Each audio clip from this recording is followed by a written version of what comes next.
Welcome to ATR TV Telugu. నిన్న 20 మంది ఎమ్మెల్యేలు అసెంబ్లీలో మాట్లాడారు. పులివెందుల ఎమ్మెల్యే కూడా వచ్చి మాట్లాడొచ్చు.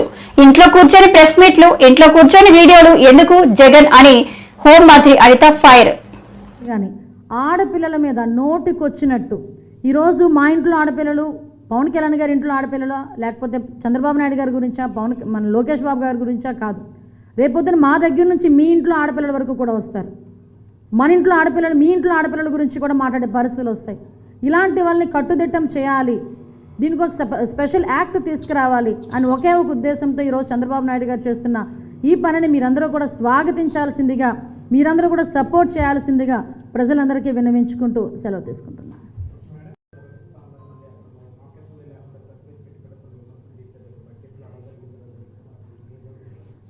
అంటే మీ వరకు వచ్చిందో లేదో తెలియదు, మాకు అసెంబ్లీకి కూడా కోరం లేదంట. ఆ 11 మంది కూడా సహకరించట్లేదట ఆయనకి, కాబట్టి ప్రెస్ మీట్ పెట్టారట. మాకు తెలిసిన ఇన్ఫర్మేషన్ స్వామి, అంతే. నేనేమంటానంటే ఈరోజు బడ్జెట్ మీద దగ్గర 20 మందికి అవకాశాలు ఇచ్చారు స్పీకర్ గారు. 20 మందికి మాట్లాడారు. నిజంగా ఆయన ఎమ్మెల్యే కదా, ఆయనకు హక్కు ఉంది కదా. ఈరోజు మీరు వెళ్ళగలరు అసెంబ్లీ లోపలికండి, ఆ కాంపౌండ్ వరకే కదా. మీరందరూ ఎవరైనా రావాలనుకున్నా ఎమ్మెల్యేలుగా ఉన్న మేమే కదా అందులోకి లోపలికి వెళ్ళగలం. నేను చాలా సందర్భాల్లో చెప్పాను, సుమారుగా 5 కోట్ల మంది ప్రజల్లో 175 మందికి మాత్రమే అవకాశం ఇస్తాడు దేవుడు 5 సంవత్సరాలకు ఒకసారి. దానికి నీకు అవకాశం ఉండి రండి, అసెంబ్లీకి రండి, కూర్చొని మీకు ఏ సబ్జెక్ట్ మీద మాట్లాడాలనుకుంటే మాట్లాడండి. ఈరోజు 20 మంది సభ్యులకి ఇచ్చాము, మీరు ఒకళ్ళు మాకు ఎక్కువైపోతారా, లేదా మీ 11 మంది మాకు ఎక్కువైపోతారా? రేపు ఇంకొక 40 మంది 50 మంది మాట్లాడతారు, మాట్లాడండి వచ్చి. అంతే తప్పించి ఇంట్లో కూర్చొని విమర్శలు చేస్తాం, ఇంట్లో కూర్చొని వీడియోలు వేసుకుంటామంటే ఎలా అవుతుంది? నువ్వేమైనా అడగాలనుకుంటే రండి, అసెంబ్లీకి రండి, కూర్చోండి, మాట్లాడండి, సమాధానం అడగండి, చెప్తాం మేము. ఏ కోణంలో ఇస్తారో ఒకసారి మీరే ఆలోచన చెప్పండి. ఏ కోణంలో ఇస్తారు? ఇదే పెద్ద మనిషి లాస్ట్ ముఖ్యమంత్రిగా ఉండేటప్పుడు చంద్రబాబు నాయుడు గారిని బెదిరించారు. నువ్వు 23 మంది ఉన్నారు, అటు నుంచి ఒక 5గురు ఇటు లాగానంటే నీకు ప్రతిపక్ష హోదా కూడా ఉండదు అని. ఆ రోజు ఏ టైప్లో మాట్లాడాడు ఆయన, ఏ లెక్కల ప్రకారం మాట్లాడాడు ఆయన? దానికి సమాధానం చెప్పమనండి, అప్పుడు దీని గురించి మాట్లాడతాం.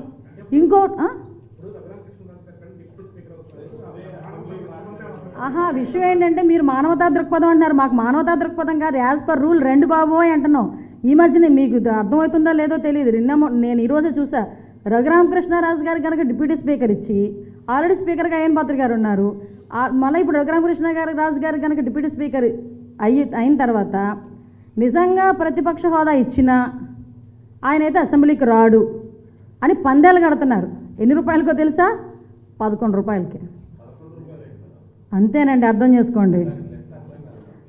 లెక్క అర్థం కాలేదా? వాళ్ళు ఎందుకు లెక్క అర్థమవుతుందండి, కొంచెం ఇండెప్త్కి వెళ్తే అన్ని లెక్కలు అర్థమవుతాయి, అన్ని లెక్కలు తేలుతాయి.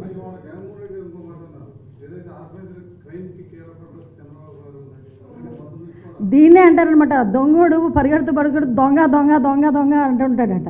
ఆయనే పెద్ద దొంగ, అందరిని చూసిన వాళ్ళందరినీ దొంగ దొంగ అని అడుగుతుంటాడు అనమాట. ఆర్గనైజ్డ్ క్రైమ్లో ఎలా చేయాలి అన్నది సిద్ధహస్తుడు జగన్మోహన్ రెడ్డి. దానికి సోషల్ మీడియా క్రైమ్ని ఎలా చేశాడన్నది ఇప్పుడు నేను చూపించా. వివేకానంద రెడ్డి గారి హత్య దగ్గర నుంచి మొదలు పెట్టుకుంటే ఆర్గనైజ్డ్ క్రైమ్ అనేది ఎలా ఉంటుందో మేము చెప్పక్కర్లే, ప్రజలు చెప్తారు. చెప్పారు కాబట్టే 11 సీట్లకి ఈరోజు పరిమితం జరిగింది.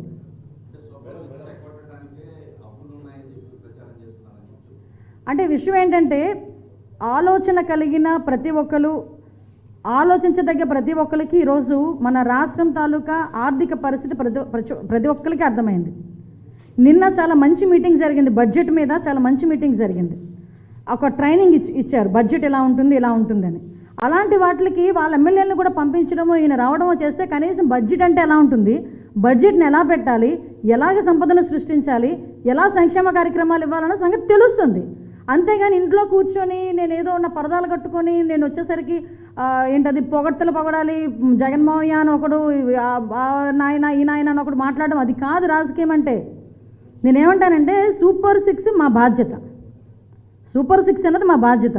మేము ఇంకా వచ్చి 150 రోజులైంది, మేము ఒకటి చేస్తున్నాం. మేము చెప్పినట్టుగానే 3,000 రూపాయలు 4,000 రూపాయలు పెన్షన్ ఇచ్చాం, ల్యాండ్ టైటిలింగ్ యాక్ట్ రద్దు చేసాం, మెగా డిఎస్సీ ఇచ్చాం.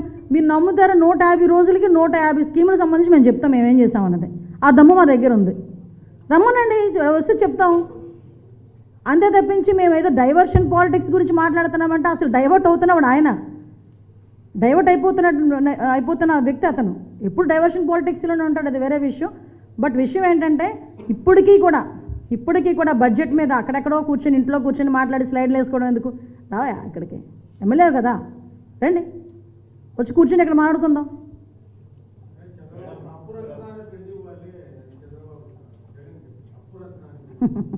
అదే చెప్పాను కదండి ఇందాక, అసలు అప్పులు చేసి మొత్తం ఆర్థిక వ్యవస్థని భ్రష్టు పట్టించేసింది అతగాడు. అసలు నాకు అర్థం కాదు, అతగాడికి ఆర్థిక వ్యవస్థ కూడా మీద బడ్జెట్ మీద మాట్లాడే నైతిక హక్కు లేదండి. ఎందుకంటే అసలు దేనికి ఖర్చు పెట్టాడు, ఏ శాఖకి 5 సంవత్సరాలు ఎంతెంత ఖర్చు పెట్టాడు చెప్పమనండి. అతను 5 సంవత్సరాల్లో ఏ శాఖకి ఎంతెంత డబ్బులు ఇచ్చాడు, ఎంత ఖర్చు పెట్టాడు, ఎంత అప్పు తీసుకొచ్చాడు, అతనికైనా అవగాహన ఉందా? ఆయన ఈరోజు చంద్రబాబు నాయుడు గారి గురించి మాట్లాడడం ఏంటి? చంద్రబాబు నాయుడు గారు ఏంటి అన్నది టాప్ 10లోని చంద్రబాబు నాయుడు గారు one of the big leader. ఆయన గురించి మాట్లాడితే ఇంకంతే, ఏదో అంటారు కదా, పైకి ఉమ్మూసుకున్నట్టు, ఆకాశం వైపు చూసి ఉమ్మూసుకున్నట్టే.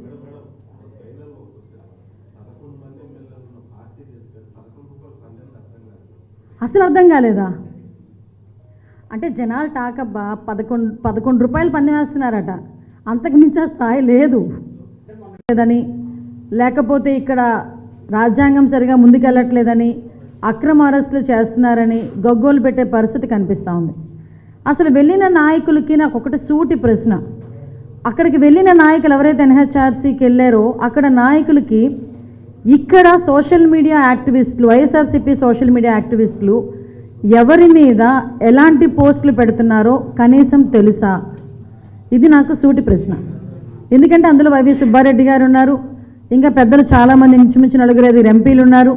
వీళ్ళందరూ కూడా నిన్న అక్కడికి వెళ్ళి వీళ్ళు మాట్లాడిన సందర్భం